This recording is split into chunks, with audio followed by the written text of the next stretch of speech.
आज मैं iron man के तीनों पार्ट्स को एक्सप्लेन करने जा रहा हूँ। हम देख पाते हैं कि इस कहानी की शुरुआत अफगानिस्तान के बॉर्डर्स को दिखाते हुए होता है। वहाँ पर यूएस आर्मी भी होती है जो कि किसी ऐसी आदमी का इंतजार कर रही थी जो वो वेपन्स का डील करता था और उसका नाम था टोनी। कुछ ही टाइम में टोनी भी वहाँ पर पहुँच जाता है। टोनी वहाँ के आर्मी को एक मिसाइल दिखाते हुए कहने लगा कि इसे हम लोगों ने बनाया है। ये मिसाइल इतना ज्यादा खतरनाक है कि ये एक ही मिसाइल पूरे कंट्री को तबाह करने का ताकत रखता है और टेस्ट के लिए उन्हें दिखाने के लिए उसका एक्सपेरिमेंट्स किया जाता है। दरअसल टोनी यहाँ पर आर्मी से कोई डील करने के लिए आया था और इस डील से वो बहुत अमीर हो सकता था। डील के बाद वो यहाँ से जाने लगता है। रास्ते में जाते वक्त कोई अचानक से उनके गाड़ियों पर फायरिंग कर दिया जाता है। वहाँ पर मौजूद सारे के सारे आर्मी टोनी को बचाने की कोशिश में लग जाती है, लेकिन वो लोग आर्मी को फायर करके मार देते हैं। टोनी अपनी जान बचाते हुए गाड़ी से बाहर तो आ जाता है, लेकिन उसके पास उसी की कंपनी का बॉम्ब आकर गिरा, जिसके फट जाने से वो काफी ज्यादा जख्मी हो जाता है। यहाँ से हमें एक दिन पहले का सीन दिखाया जाता है जब टोनी को बेस्ट वेपन मेकर का अवार्ड मिला था। दरअसल टोनी जिस कंपनी को चला रहा था उस कंपनी को उसके फादर और उनके दोस्त ने मिलकर बनाई हुई थी, लेकिन जिस जगह इस अवार्ड को दिया जा रहा था उस जगह पर टोनी मौजूद नहीं था। इसीलिए उसका इस अवार्ड को कोई और रिसीव कर लेता है और अगर टोनी वहाँ पर नहीं तो वो आखिर कहाँ पर था। टोनी को दिखाया गया एक कसिनो में। वहाँ पर वो आदमी आता है जिसने टोनी का अवार्ड को रिसीव किया था। वो उसको इस अवार्ड को देता है। तब टोनी कहने लगा कि यार मैं इस अवार्ड को कहाँ पर रखूंगा, मेरे घर में तो जगह ही नहीं है। उस अवार्ड को लोगों को देकर वहाँ से चला जाता है। तभी वहाँ पर एक रिपोर्टर आती है। टोनी से कहने लगी कि क्या आप सेटिस्फाई हैं, क्या आप वेपन्स बना रहे हैं कि वो पूरे कंट्री को डिस्ट्रॉय कर सकती है। तब टोनी कहता है कि हाँ मैं सेटिस्फाई तो हूँ, क्योंकि अगर हम वेपन्स ना बनाए तो लोग हमें ही मार डालेंगे। उसके बाद ये दोनों कुछ टाइम साथ स्पेंड करते हैं, जिसके बाद टोनी को बताया जाता है कि उसके साथ अफगानिस्तान के लिए फ्लाइट है। यह सुनने के बाद टोनी अपने ही प्राइवेट जेट से अफगानिस्तान आ जाता है। अब सीन को प्रेजेंट में शिफ्ट कर दिया जाता है। बॉम्ब ब्लास्ट की वजह से टोनी बेहोश हो चुका था। उसे एक बैटरी से कनेक्टेड कर दिया गया था। जब उसे होश आता है तो वो यह देखकर काफी हैरान रह गया था कि मेरे साथ बैटरीज क्यों लगाई गई हैं। होश में आकर अपने साथ में खड़े आदमी से पूछने लग जाता है कि मेरे साथ यह क्या हो रहा है। तब वो आदमी उसे बताता है कि जब तुम्हारे साथ वो बॉम्ब एक्सप्लोड हुआ था तो उसके कई टुकड़े तुम्हारे बॉडी के अंदर चले गए थे। वो इतने छोटे पीसेस थे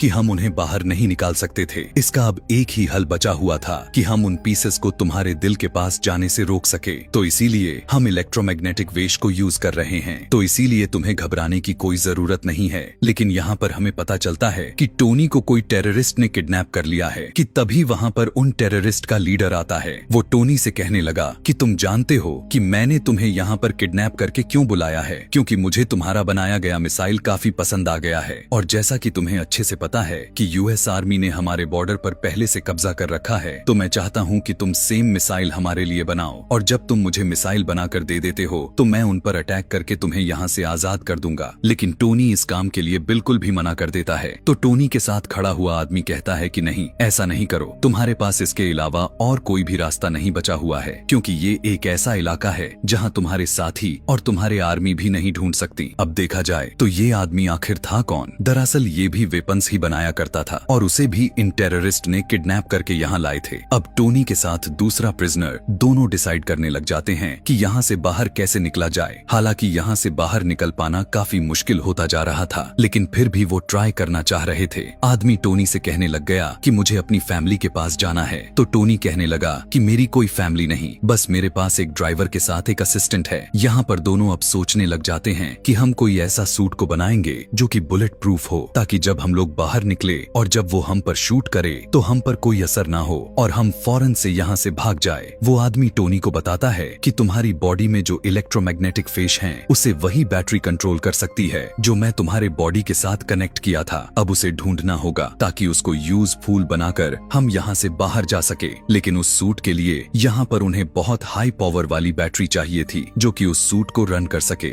दूसरी तरफ टेररिस्ट लीडर को यही लग रहा था कि शायद ये लोग हमारे लिए मिसाइल को बना रहे हैं, इसीलिए वो उन्हें मटेरियल भी देता रहता है, क्योंकि उसे कहाँ पता था कि मिसाइल बनाने के लिए मटेरियल में क्या क्या यूज होता है। लेकिन जल्द ही जब उस सूट को तैयार कर दिया जाता है तो इस बात की खबर लीडर तक भी पहुंच जाती है। यह जानने के बाद तो उसे बहुत ही ज्यादा गुस्सा आ जाता है और वो आदमी जो टोनी के साथ सूट बनाने में काफी हेल्प करा था उसे काफी इंजर्ड कर देता है। जल्दी से टोनी अपना वो बनाया गया सूट को पहन लेता है और उसमें काम आने वाले सारे सिस्टम को डाउनलोड कर लेता है। उसमें वो पावर भी लेकर आ जाता है और वहाँ पर मौजूद सभी लोगों को मारने लग जाता है और उस केव से बाहर भी निकल गया था, जिसके बाद चुराए गए अपने ही वेपन्स को जलाकर डिस्ट्रॉय कर देता है और अपने सूट में फिट किया गया रॉकेट लॉन्चर से फ्लाई कर जाता है। उड़ते हुए वो एक डेजर्ट में जाकर गिरता है जहाँ पर उसकी टीम उसे ढूंढ भी लेती है और वापस उसी जगह पर लेकर आती है जहाँ पर वो लोग रहा करते थे। वहाँ पर टोनी के फादर के फ्रेंड भी मौजूद थे जिन्होंने टोनी के फादर के साथ मिलकर इस वेपन कंपनी को खोली थी। टोनी कहता है कि मैं लाइव टेलीकास्ट करना चाहता हूँ और मीडिया के सामने प्रेस कॉन्फ्रेंस भी करना चाहता हूँ। यहाँ पर हम देख पाते हैं कि टोनी पूरे मीडिया से बात कर रहा था। वो कहने लगा कि मुझे अफगानिस्तान के लोगों ने किडनैप कर लिया था और उन्होंने मुझसे डिमांड की कि मैं उनको भी ठीक मेरे ही जैसा वेपन्स बना कर दूं। इसलिए मैंने यह सोचा है कि मेरी वेपन्स इतनी प्रॉब्लम्स क्रिएट कर रहे हैं और वो लोग भी मेरे वेपन्स को हासिल करके जंग शुरू करना चाहते हैं, वॉर करना चाहते हैं, और जबकि मैं यह सब नहीं चाहता, इसीलिए मैं अपनी कंपनी को बंद कर रहा हूँ और एटलीस्ट अगर कंपनी बंद भी ना हुआ तो मैं ऐसी वेपन्स कभी नहीं बनाऊंगा। बात को काटते हुए टोनी के फादर का दोस्त कहने लगा, ऐसी बात नहीं है टोनी, बेचारा अभी अभी अपनी जान बचा कर आया है और ये अभी अपने सेंसस में नहीं है, इसीलिए कुछ भी बोल रहा है। टोनी वहाँ से चला जाता है और वो आदमी भी टोनी के पीछे पीछे उसके पास चला जाता है। वो टोनी से पूछने लग जाता है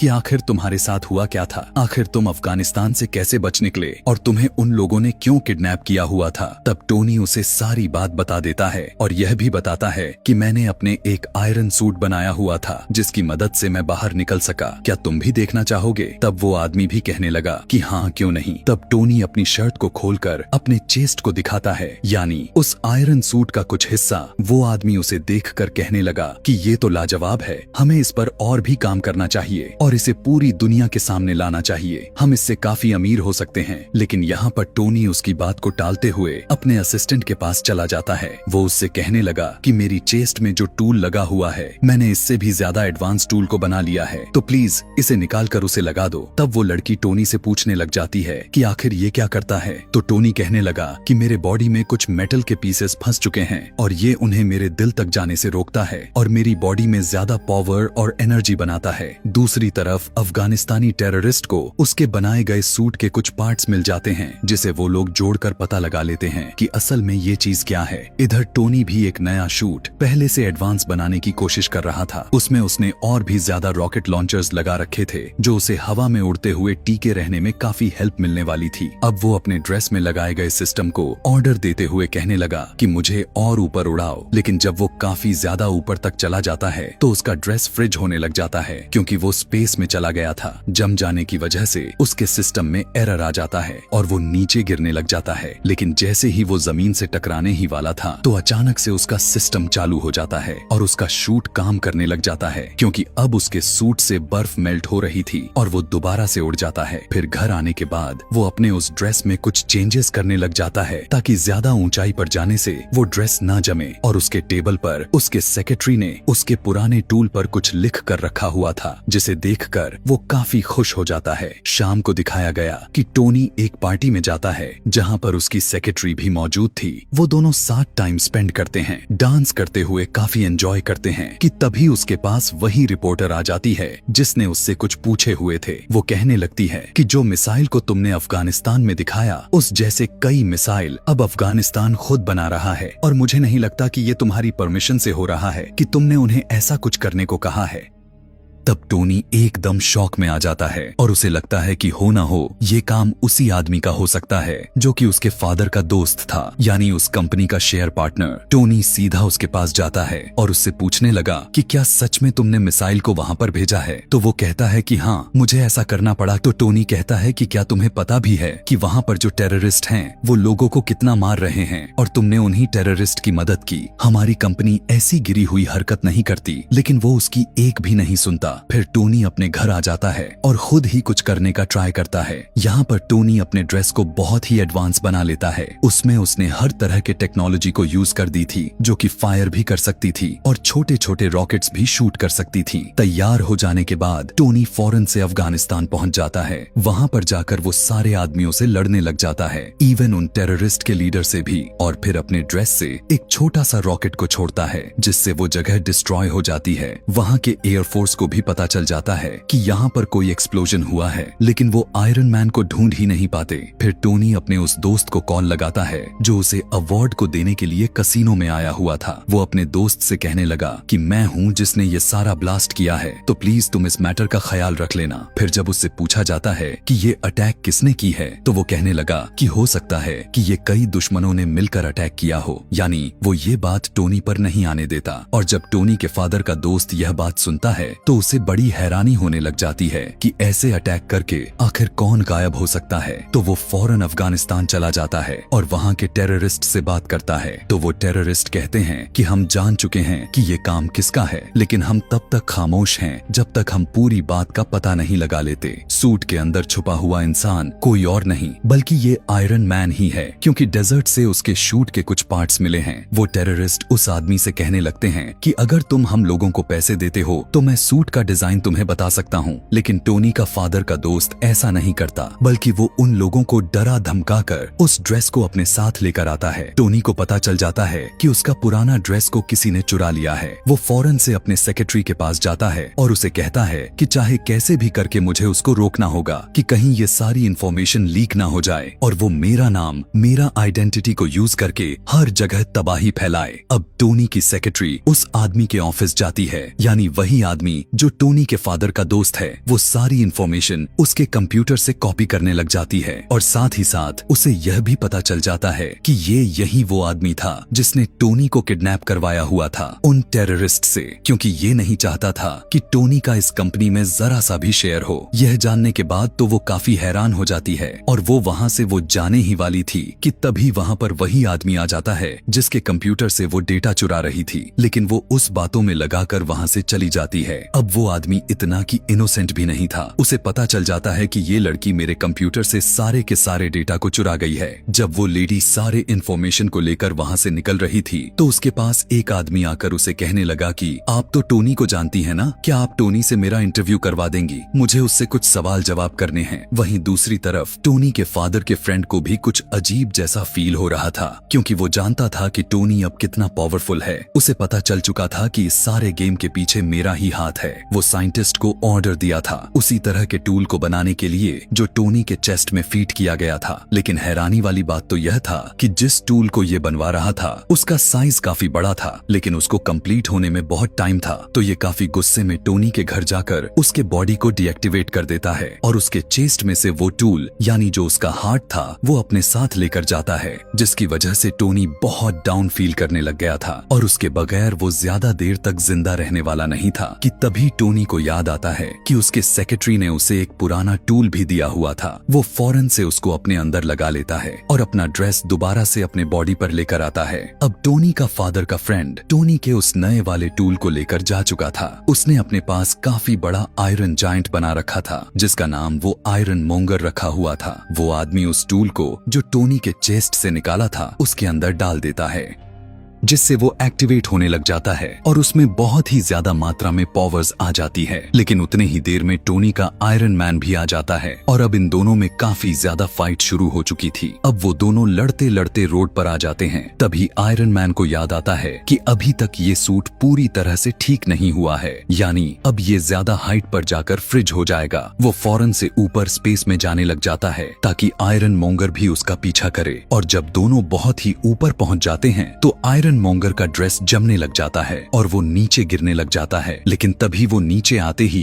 वो दोबारा से एक्टिवेट हो जाता है और वो आयरन मैन पर अटैक करने लग जाता है। दोनों लड़ते लड़ते उसी लैब के ऊपर चले जाते हैं जहां पर वो बड़ा सा टूल को बनाया जा रहा था, जिस टूल को उस आदमी के साइंटिस्ट बना रहे थे जो टोनी के फादर का फ्रेंड था। आयरन मैन अपने सेक्रेटरी को फौरन से कहने लगा कि तुम इस टूल को एक्टिवेट कर दो, मैं यहाँ से फौरन से भाग जाऊंगा और इसका सारा का सारा इफेक्ट आयरन मोंगर पर चला जाएगा। क्योंकि उसे नहीं पता होगा कि टूल्स को स्टार्ट कर दिया गया है। लेडी भी उसकी बात मानकर ऐसा ही करती है। उस टूल के अंदर से काफी ज्यादा वेव्स निकलती हैं, जो कि आकर आयरन मॉन्गर में लगता है, जिसकी वजह से आयरन मॉन्गर वहीं पर मारा जाता है। अब अगले दिन हम देखते हैं कि टोनी की प्रेस कॉन्फ्रेंस होती है और सारे के सारे उससे क्वेश्चन कर रहे होते हैं कि क्या आप ही हो आयरन मैन। तो उसके पास एक आदमी आकर कहता है कि नहीं, आपने ये नहीं कहना, आपको बस ये कहना है कि उसमें आपका बॉडीगार्ड था और उन दोनों में अपने कुछ पर्सनल इशू की वजह से लड़ाई हो रही थी और आपके फादर के फ्रेंड भी एक नेचुरली डेथ मरे थे। टोनी भी उसकी स्क्रिप्ट को उठाकर मीडिया के लोगों के पास चला जाता है। तभी उसका दोस्त उसके कान में कहता है कि जो भी बात सच है वही बोलिए। तब आयरन मैन सबके सामने बोल देता है, आई एम आयरन मैन, यानी सबको अब पता चल चुका था कि असली आयरन मैन कोई और नहीं बल्कि टोनी ही है। और इसी के साथ आयरन मैन पार्ट 1 यहाँ पर खत्म हो जाती है। आगे अब मैं एक्सप्लेन करने वाला हूँ आयरन मैन का पार्ट 2। अब जहाँ पर पार्ट 1 को एंड किया गया था, वहीं से पार्ट 2 को भी स्टार्ट किया जाता है। वही न्यूज में टोनी की वही आयरन मैन है। दरअसल इस न्यूज को एक आदमी देख रहा था जिसका नाम इवान था। यह न्यूज देखते ही इवान के फादर की डेथ हो जाती है। तब इवान कहता है कि मैं अब आयरन मैन से बदला जरूर लूंगा। तो वो भी एक छोटा सा टूल तैयार करता है जिससे वो अपना ड्रेस बनाने वाला था, क्योंकि वो आयरन मैन से फाइट करने का सोच रहा था। अब कई दिनों के बाद इवान का ड्रेस भी तैयार हो जाता है। जिस ड्रेस का नाम वो व्हिप्लैश रखा था, उसमें यह पावर थी कि वो किसी भी मेटल को बहुत ही आसानी से काट सकता था। फिर हम देख पाते हैं कि 6 महीने गुजर जाते हैं और टोनी कुछ लोगों से स्पीच कर रहा होता है। उसने अपना वही ड्रेस पहना हुआ था। यहाँ वो बताता है कि मेरे फादर का ड्रीम था कि वो एक सिटी बनाए जिसमें एडवांस बिल्डिंग्स हों और काफी अच्छी टेक्नोलॉजी हो, लेकिन वो तो अपना इस ड्रीम को पूरा नहीं कर पाए। इसीलिए अब मैं उनका यह ड्रीम पूरा करूंगा। और वो अपना ड्रेस सबको दिखाता है कि ये ड्रेस मेरी हेल्प करेगा। टोनी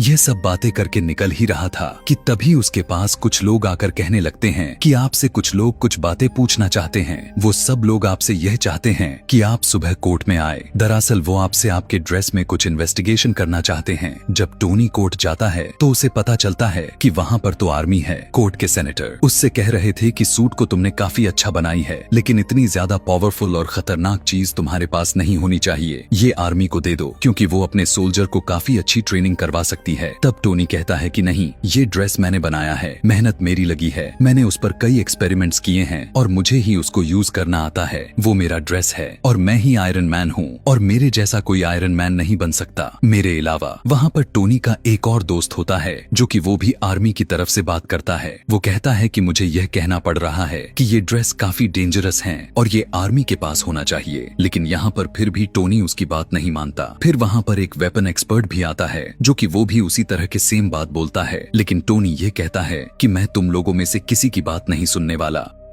टोनी उन सभी लोगों से कहने लगा कि मैं जानता हूँ आप लोगों को ऐसा कहने और करने के लिए किसने कहा है। इनफैक्ट वो आदमी इसलिए चाहता है कि आप लोग मेरा ड्रेस ले ले, क्योंकि वो खुद ऐसा रेस नहीं बना पा रहा। उसने मेरी कॉपी करके कई ज्यादा शूट बनाए हैं, लेकिन वो शूट मेरे शूट जैसा काम ही नहीं करता। यहाँ पर टोनी प्रूफ भी दिखाने लग जाता है कि सच में वो आदमी कैसा है। वो कहता है कि इतना भी बड़ा वेपन मेकर वो उसे कंट्रोल ही नहीं कर पा रहा, तो आप लोग कैसे कर पाएंगे? इसे सिर्फ मैं ही हूँ जो बहुत ही आसानी के साथ चला सकता हूँ और मैं जानता हूँ कि मैं किसी को भी नुकसानदेह नहीं कर सकता। सबको यह बात अच्छी लगती है और वो यहाँ से उठकर चला जाता है। दूसरी तरफ हम देखते कि हैं इवान अपना व्हिप्लैश वाले ड्रेस को कंप्लीट कर चुका था और अब वो आयरन मैन से लड़ाई करने जाने के लिए जाता है। दूसरी तरफ टोनी भी अपने ड्रेस को चेक कर रहा होता है। उसकी ड्रेस में एक ऐसा कोर होता है जो कि सबसे ज्यादा यूजफुल था, लेकिन यूजफुल होने के साथ साथ वो काफी ज्यादा खतरनाक भी था और उसकी वजह से टोनी के बॉडी में काफी ज्यादा पॉइजन फैल रहा था। उसी दौरान टोनी इस सोच में भी पड़ जाता है कि अगर मुझे कुछ हो गया तो कंपनी का क्या होगा। तो वो अपने सेक्रेटरी को बुलाता है और उससे कहता है कि मैं तुम्हें अपने कंपनी का सीईओ बनाता हूँ। ये कंपनी अब से तुम्हारे अंडर है, जिसको चाहे हायर कर सकती हो। फिर टोनी की जो सेक्रेटरी है वो अब उसके कंपनी की सीईओ बन चुकी थी। वो एक लड़की को एक इंटरव्यू लेने के लिए बुलाता है, लेकिन वो लड़की किसी कंपनी की एजेंट होती है। फिर हम देखते हैं कि एक कार रेस हो रही होती है और उसमें टोनी ने भी पार्टिसिपेट किया हुआ था, लेकिन तभी वहाँ उस रेस ट्रैक पर इवान यानी व्हिप्लैश आ जाता है और उस पर अटैक कर देता है, जिससे उसकी गाड़ी 2 हिस्सों में बट जाती है। ये न्यूज़ टोनी की असिस्टेंट यानी उसकी सेक्रेटरी भी देख रही थी और उसके बॉडीगार्ड से कहने लगती है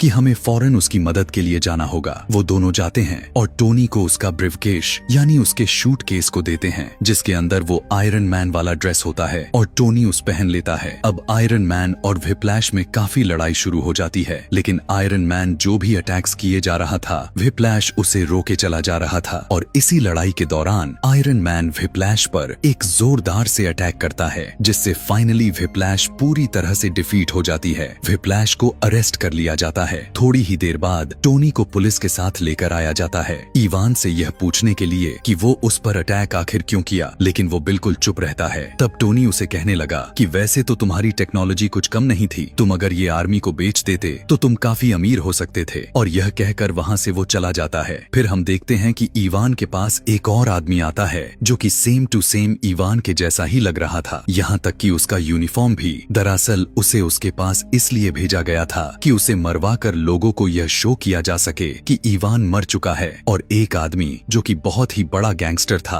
असल में वो इवान को रेस्क्यू कर लेता है और उसे निकलवा लेता है। सभी को यही लग रहा था कि इवान मारा जा चुका है, क्योंकि उन्होंने वहाँ पर ब्लास्ट करवाकर नकली इवान को मरवा दिया था। वो गैंगस्टर किसी इंडस्ट्री का ओनर था और टोनी का सबसे बड़ा दुश्मन था। वो यह चाहता था कि वो भी आयरन मैन के ड्रेस की तरह कई ज्यादा ड्रेसेस बनाए और जिसके बाद वो उनसे पूरी आर्मी को बना डाले। और यह वजह था कि इवान को जेल से आजाद करवाया था। दूसरी तरफ टोनी का वो वाला कोर उसे काफी तकलीफ दे रहा होता है। वो उसकी चेस्ट में बहुत ही ज्यादा मात्रा में पॉइजन बढ़ाते जा रहा था, जिससे उसे फील हो रहा था कि अगर उसके लिए कुछ न किया जाए तो वो मारा जाएगा। लेकिन इस बात की फिक्र न करते हुए वो अपनी बर्थडे पार्टी रखता है, जिसमें वो अपने शूट के साथ डांस कर रहा होता है कि तभी उसका वो ब्लैक फ्रेंड आता है और उसे कहने लगा कि आर्मी का ऑर्डर है कि कल तुम्हें या तुम्हारे ड्रेस को उनके सामने लाया जाएगा। वो आदमी भी अब टोनी से तंग आ चुका था। वो कहता है कि तुम अपना ड्रेस पहनकर पार्टी कर रहे हो, तुम जानते भी हो कि ये कितना खतरनाक है। लेकिन टोनी उसकी बातों पर जरा सा भी ध्यान नहीं देता।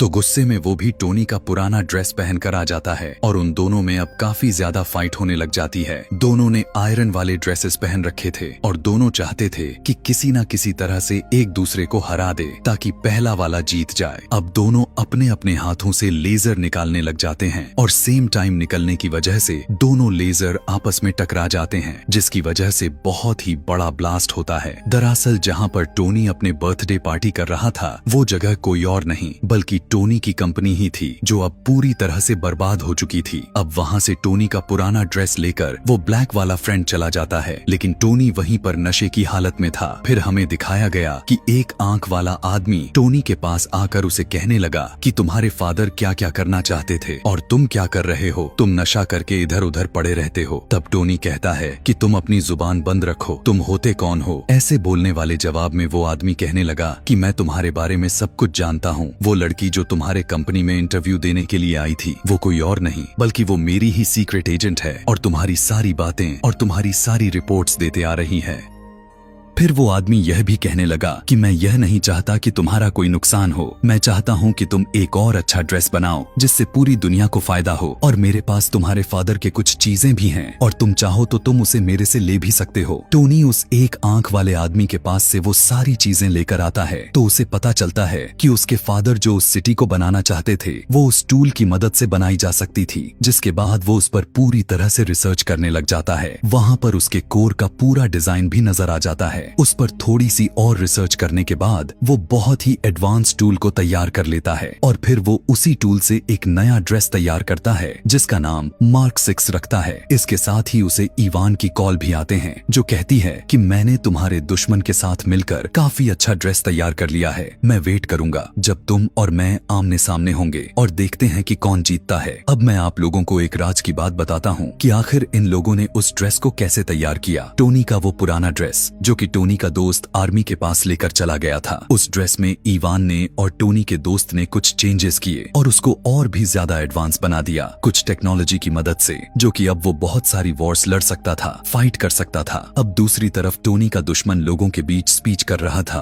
कि मैं आयरन सोल्जर्स बनाए हैं क्योंकि अब आयरन आर्मी का दौर चल रहा है। दूसरी तरफ टोनी को भी मालूम हो जाता है कि इवान किसी का भी नहीं है, वो कभी भी कुछ भी कर सकता है। तो वो फौरन उसी अपने दुश्मन यानी उसी इंडस्ट्री ओनर के पास आया। उसे जाकर कहता है कि इवान अच्छा नहीं है क्योंकि वो तुम्हारे साथ धोखा करेगा, वो तुम्हारी सारी आर्मी को अपने कब्जे में ले लेगा और सिटी पर अटैक करवा देगा। और जबकि उसका कहा हुआ बात सच हो जाता है, इवान देखते ही देखते सभी आर्मी शूट्स को अपने काबू में कर लेता है और उस वॉर मशीन को भी, जो इन लोगों ने नई टेक्नोलॉजी के साथ तैयार की हुई थी, वही सूट जो कि टोनी का पुराना ड्रेस था। टोनी उस इंडस्ट्री के ओनर से कहने लगा कि मैंने कहा था कि ऐसा ही होगा, इसीलिए अब जाओ अपने सोल्जर्स को कंट्रोल करो। लेकिन अब तो बहुत देर हो चुकी थी। तभी सीक्रेट एजेंट भी वहां पर पहुंच जाती है जहां से इवान इन सारे आर्मी सोल्जर्स के सूट को कंट्रोल कर रहा था, लेकिन वो सारे के सारे अपने कंट्रोल से बाहर हो चुके थे। तभी वहां पर टोनी यानी आयरन मैन आता है। वो आते ही अपने पावर्स का यूज करता है और सारे आयरन सोल्जर्स को मार गिराता है। लेकिन तभी उसके सामने व्हिप्लैश आ जाता है जो कि अब बहुत ही ज्यादा एडवांस हो गया था।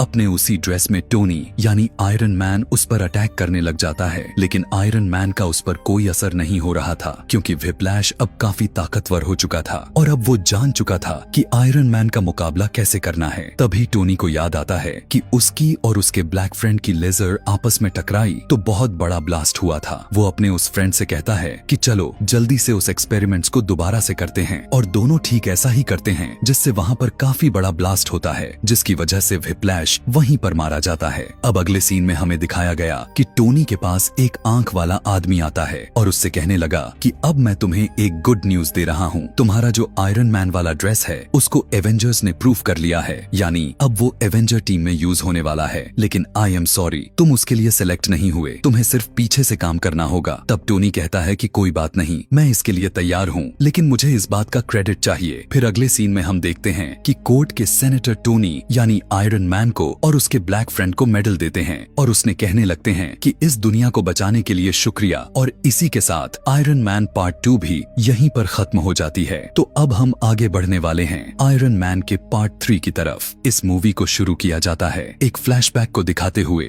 जहां पर एक लेडी उसको बता रही थी कि मैंने एक ऐसा वायरस बनाए हैं जिसमें बहुत सारे पावर्स हैं, इवन जो लोग डिसेबल हैं वो भी अपने पावर्स को वापस ला सकते हैं, यानी वो अपने बीमारी से आजाद हो सकते हैं। तभी वहां पर एक ग्लासेस वाला साइंटिस्ट आता है जो कि टोनी से कहने लगा कि हमारी कंपनी एक बहुत ही बड़ा एक्सपेरिमेंट्स करने वाली है, उसमें बहुत ज्यादा एडवांस टूल यूज होने वाले हैं, तो मैं तुम्हें ऑफर कर रहा कि तुम मेरे कंपनी को ज्वाइन कर लो।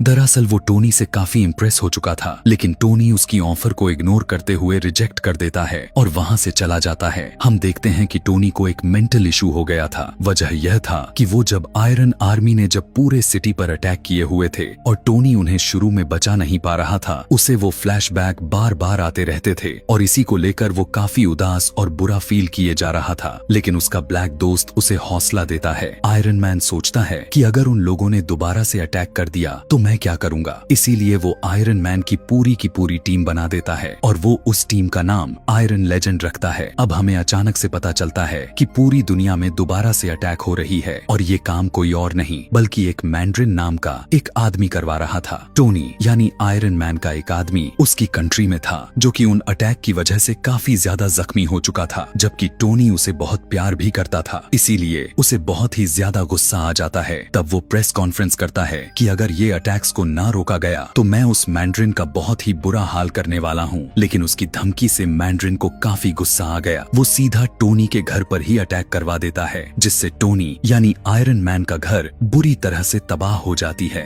उस वक्त टोनी के साथ वही लड़की भी थी जिसने वो उस वायरस को बनाया हुआ था जो कि डिसेबल लोगों को ठीक कर सकती थी। आयरन मैन अपना ड्रेस पहनता है और उस लड़की को बचाकर वहां से लेकर चला जाता है, लेकिन आयरन मैन के शूट में एक एरर आ जाता है जिस जगह पर उसे लैंड करना था वो वहाँ पर ना जाकर किसी ऐसी जगह पर गिरता है जहाँ पर स्नो फॉलिंग हो रही थी। लेकिन अभी भी उम्मीदें थीं क्योंकि शूट में कुछ पावर्स मौजूद थे। वो चाहता तो वो उस जगह पर वापस जा सकता था जहाँ पर उसे जाना था। दूसरी तरफ पूरी दुनिया में काफी उदासी के साथ खामोशी छा गया था क्योंकि उन्हें तो बस यही लग रहा था कि टोनी मारा जा चुका है उसी अटैक में जो कि उसके घर पर किया गया था, क्योंकि उसके बाद टोनी अभी तक किसी को दिखाई भी नहीं दिया था। आयरन मैन जिस विलेज में गिरा हुआ था उस वहाँ पर एक बच्चा दिखाई देता है। वो उससे बहुत सारी बातें करने लग जाता है क्योंकि वो बच्चा उसे काफी इनोसेंट लगता था। टोनी देखता है कि वो विलेज भी तबाह हो चुका है और ठीक उसी तरह से उसे भी तबाह किया गया था जिस तरह से टोनी के घर पर हमला किया गया था। तब वो समझ जाता है कि जरूर इसके पीछे मैंड्रिन का ही हाथ है और वहाँ वो इन सारे केस पर रिसर्च करने लग जाता है। उसे पता चलता है कि ये एक्सप्लोजन किसी वेपन्स के जरिए नहीं किए हुए हैं बल्कि ये तो उन सोल्जर्स ने किए हैं जिसके अंदर सुपर पावर्स हैं। टोनी सभी से मैंड्रिन के लोकेशन के बारे में पूछता है लेकिन कोई भी उसे कुछ भी नहीं बता पाते, लेकिन वो बच्चा से मैंड्रिन के लोकेशन तक पहुंचा देता है। विलेज में टोनी ने कुछ वेपन्स भी तैयार कर रखे थे तो वो अपने साथ लेकर यहाँ पर आया हुआ था। यहाँ पर आने के बाद उसे पता चलता है कि मैंड्रिन तो था ही नहीं, वो ड्रामा कर रहा था कि जिसे कि वहाँ पर सिर्फ एक आदमी था। वो उस जगह की वीडियोस बनाकर पब्लिश किया करता था, लेकिन यहाँ पर हमें दिखाया जाता है कि टोनी को कैद कर लिया गया था और वहीं पर हमें उसी आदमी यानी उसी साइंटिस्ट को दिखाया गया। वो टोनी को बताता है कि मैंने उसी वायरस को यूज करके मैंने खुद के डिसेबिलिटी को खत्म कर दिया है और अब मैं काफी स्ट्रांग हो चुका हूँ। वो साइंटिस्ट टोनी को बताता है कि मैंने तुम्हारी दोस्त यानी तुम्हारी सेक्रेटरी को भी किडनैप कर रखा है। वो उसे उसका विजन दिखाते हुए कहता है कि अब ये मेरे कब्जे में हो चुकी है। दरअसल वो उसे कहीं और किडनैप किया गया था और ये सिर्फ उसकी होलोग्राम थी। अब वो लड़की जिसने वायरस को तैयार किया हुआ था वो कई सालों से साइंटिस्ट के लिए ही काम कर रही थी, लेकिन जब उस साइंटिस्ट को पता चलता है कि ये टोनी से भी मिलने गई थी तो वो उस लड़की को वहीं पर शूट करके मार देता है। हम देख पाते हैं कि ये साइंटिस्ट काफी अच्छी टेक्नोलॉजी यूज करता था जिसकी वजह से उसकी लोकेशन को कोई भी ट्रैक नहीं कर पा रहा था। वहाँ पर वॉर मशीन भी थी जो कि टोनी का फ्रेंड चला रहा था, यानी वही आयरन शूट जो वो लेकर भागा था, लेकिन अब उस ड्रेस का हुलिया को चेंज कर लिया था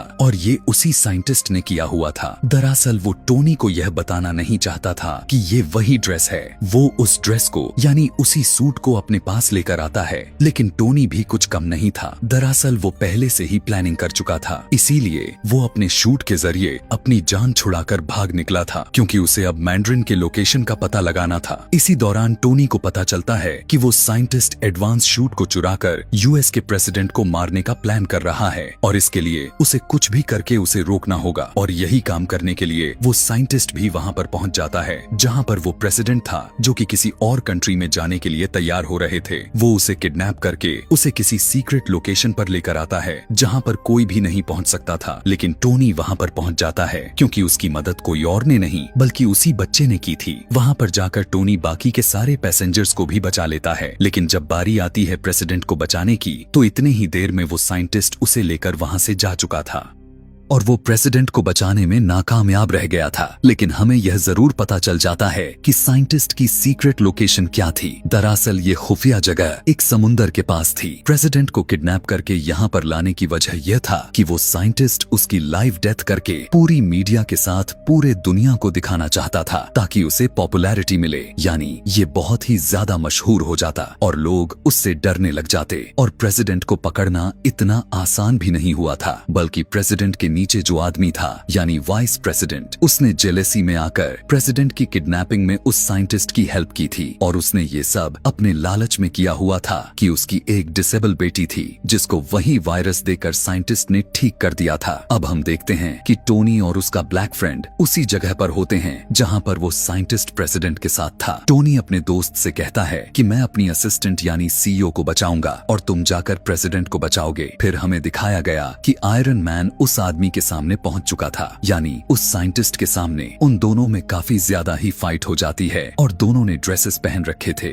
दूसरी तरफ वो ब्लैक फ्रेंड ने प्रेसिडेंट को भी बचा लिया था और उन्हें भी आयरन सूट पहनाकर सेफ कर लेता है और कहता है कि आप यहाँ से चले जाएं। आयरन मैन भी अपने सीईओ यानी अपने दोस्त को बचाने की कोशिश में था, लेकिन तभी वो बड़ी टॉवर से सीधा आग में गिर जाती है। टोनी यानी आयरन मैन डर जाता है। उसे लगता है कि उसकी असिस्टेंट जलकर मारी गई, लेकिन ट्विस्ट ट्विस्ट तो तब आता है जब पता चलता है कि उस साइंटिस्ट ने उस वायरस को उसके अंदर भी इंजेक्ट किया हुआ था, जिसकी वजह से उसे आग से कुछ नहीं होता और वो ठीक हो जाती है। यहाँ पर इनके लिए एक प्लस पॉइंट हो गया था। अब हमें दिखाया गया कि टोनी यानी आयरन मैन साइंटिस्ट से लड़ने लग जाता है। उन दोनों में काफी ज्यादा फाइट होने लग जाती है, लेकिन तब टोनी देखता है कि ना तो उसके आर्मी का कोई असर हो रहा था, ना ही उसके अटैक्स का। तब यहाँ पर उसके पास एक आइडिया आता है। वो अपना ड्रेस उतारता है और उसी साइंटिस्ट को पहना देता है। दरअसल यहाँ पर भी टोनी प्लान करके आया हुआ था। टोनी अपने शूट को ब्लास्ट हो जाने को कमांड देता है और वो हो भी जाता है, लेकिन वो साइंटिस्ट बहुत ही ज्यादा चालाक निकला। उसने भी उस वायरस को अपने अंदर इंजेक्ट कर रखा था, जिसकी वजह से वो सरवाइव कर जाता है और उसके ऊपर कुछ भी आग का असर नहीं हो रहा था। बस वो थोड़ा जल तो चुका था, लेकिन उनसे फिर भी